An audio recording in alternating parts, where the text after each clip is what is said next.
ராதிகா, இப்ப நான் உனக்கு ஒரு ப்ளூ பிரிண்ட் அனுப்பியிருக்கேன். அதை நல்லா பார்த்துட்டு சந்தேகம் இருந்தா மட்டும் என்ன கூப்பிடு. ஓகே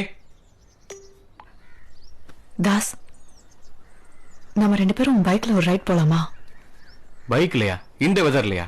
மழை வர மாதிரி இருக்கு. அப்படின்னா நம்ம கார்ல ஒரு டிரைவ் போலாமா? எனக்கு நிறைய வேலை இருக்கு, நான் வரல. நானும் தான் வேலை செய்யறேன். எது? 8ஆம் கிளாஸ் பிள்ளைங்களுக்கு இங்கிலீஷ் சொல்லி கொடுக்கணும், எல்லாருக்கும் சாப்பாடு செய்யணும், துணி துவச்சு வைக்கணும், இஸ்திரி போடுறவங்களா அயன் பண்ணி வைக்கணும், இவ்வளவுதான். தாஸ், நீ போ, நான் அப்புறம் வரேன். ஹலோ ராதிகா, அது என்னன்னா என் டீமை பொறுத்த வரைக்கும் பசங்களுக்கும் பொண்ணுங்களுக்கும் ஒரே ரெஸ்பெக்ட் தான். இந்த ப்ராஜெக்டை நீயே லீட் பண்ணு. மண்டே ப்ராஜெக்ட் சம்மரியோட வந்து என்ன பாரு. Okay, and call me any time. Bye.